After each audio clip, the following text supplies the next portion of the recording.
Hi guys, welcome back to the whole coin journey. In this video, I plan to outline my personal plan on how to reach 1 Bitcoin. I know that this journey is going to face a lot of trials and tribulations. However, I think with the financial decisions and changes which I'm going to outline in this video, I will eventually be able to reach that feat. So without further ado, let's get into it.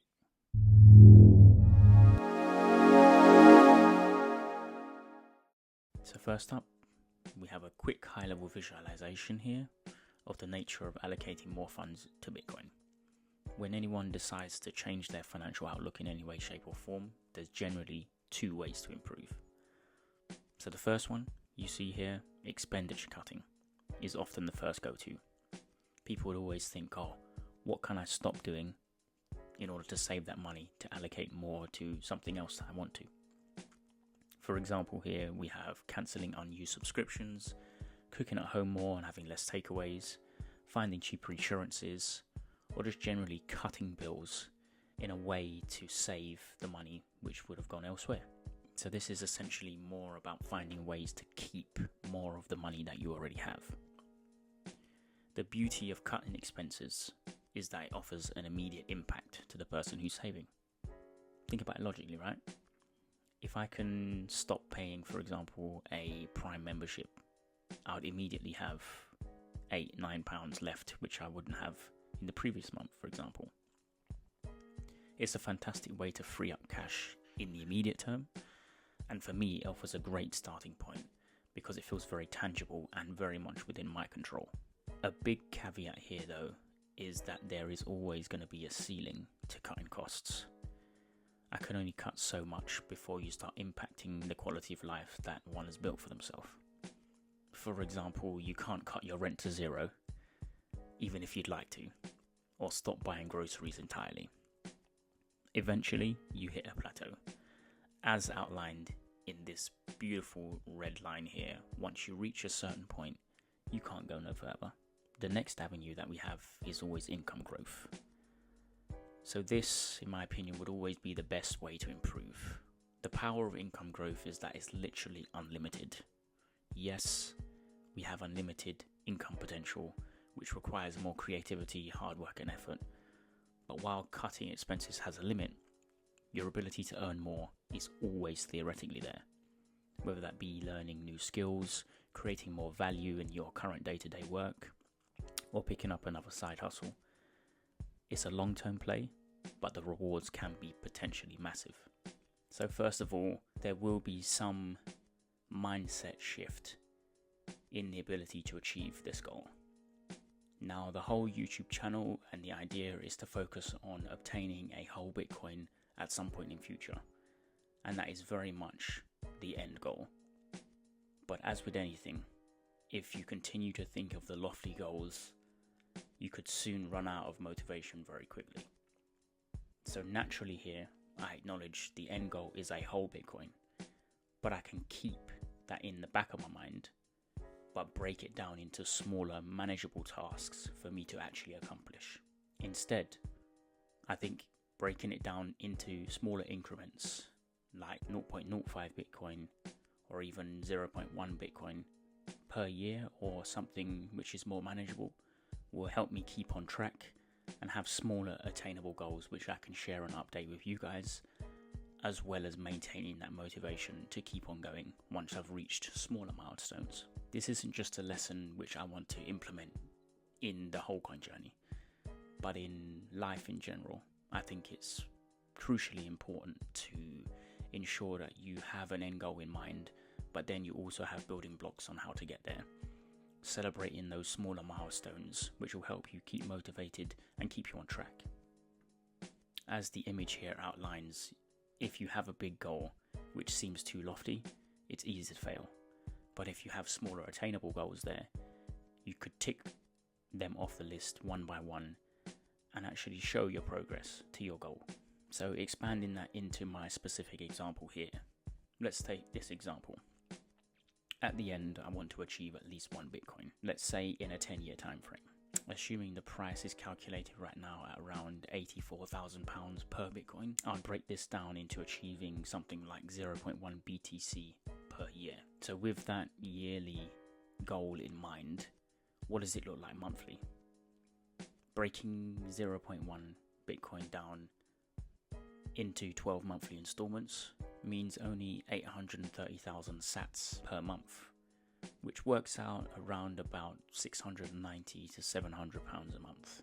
So even now, right off the bat, the idea of, oh wow, 85,000 pounds Bitcoin, if we healthily reframe that into looking to save around about 700 pounds a month within the time frame of 10 years, you can achieve 1 Bitcoin, assuming the price stays as it is.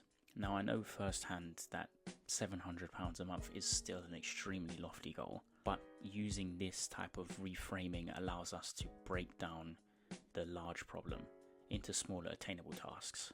So at least then, in my circumstance, I can say, right, well, I need to hit 700 pounds a month at least to achieve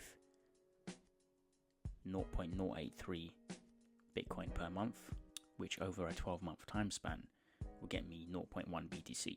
Again, this is just figuratively speaking. I'm not saying that this is the actual plan, but just looking at the concept of breaking down a large goal into smaller, more manageable chunks. To that end, I'm resetting the plan in the short term to obtain 0.1 BTC as soon as possible. Great. So now we have the goal in mind. How am I going to get there? Immediately, like I mentioned before, there are some very quick wins that I can scratch off the board, and actually have done so already. Now, we all work hard in our daily lives, and therefore believe that we can afford a bit of modesty and luxury here and there. I wouldn't begrudge anybody that same outlook. For me, that does mean a few takeaways here and there, as well as heading out to lunch or coffee when heading into work, for example. So these small things, while normal, can add up significantly over time. Alongside the eating out, having a number of TV and music subscriptions, as well as a sneaky phone bill, are all options on the list which can be reduced.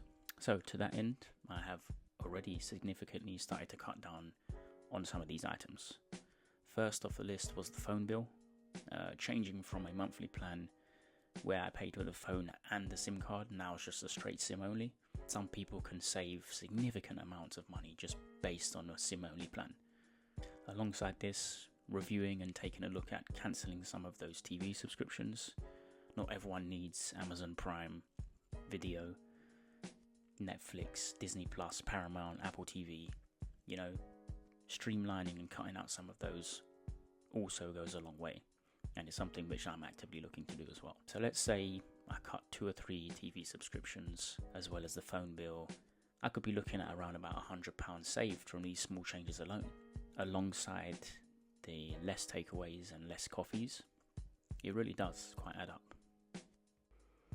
Okay, great. So now with the expenditure cut, the subscriptions cancelled, the eating at home more and everything like that, now we have a bit more cash to allocate to Bitcoin in my circumstance.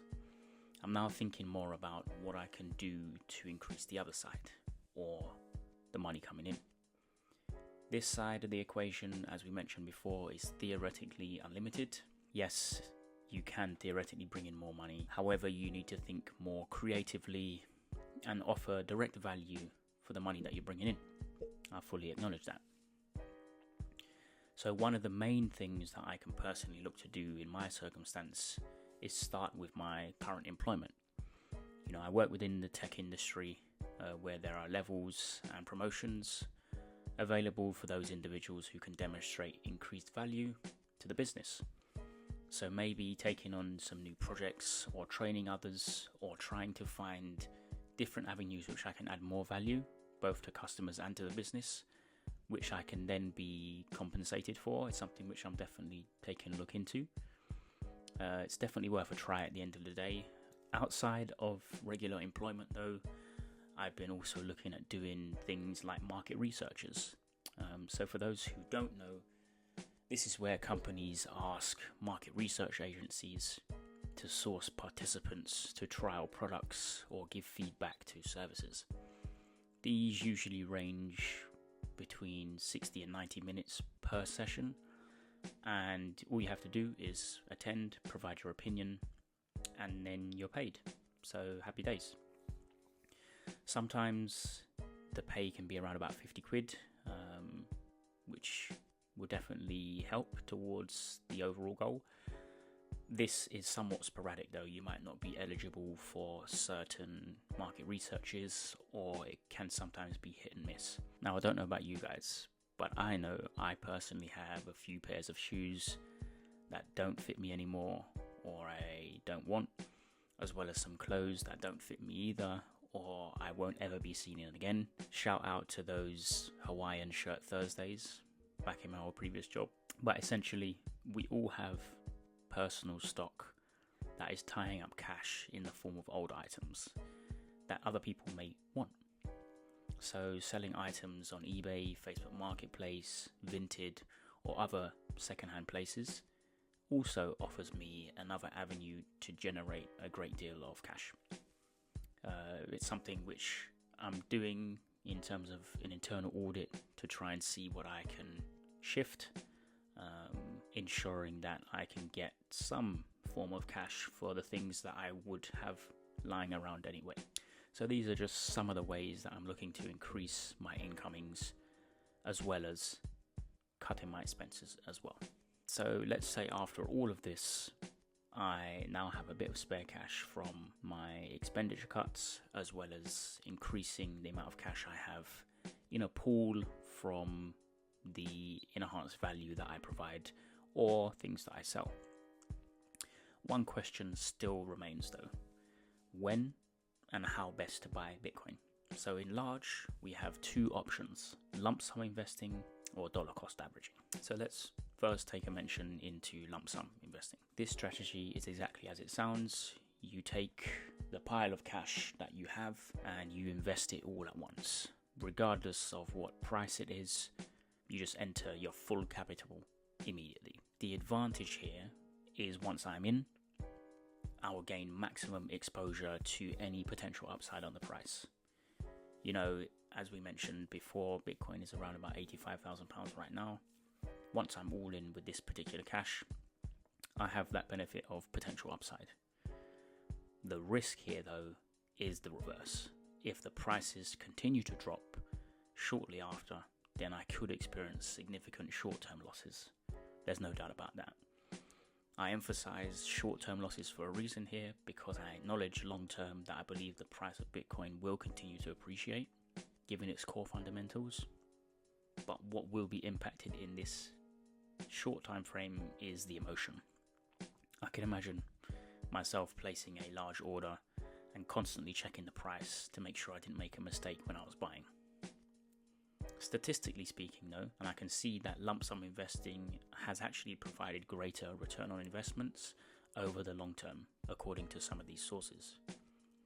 So here in this article, it shows that lump summing into Bitcoin has generally performed better than dollar cost averaging over the long term, both in terms of the fiat price that you get it for, but also in the number of sats that you've actually bought with your fiat. The report concludes here that historically, lump sum strategies have outperformed DCA and have resulted in lump sum investors accumulating more Bitcoin.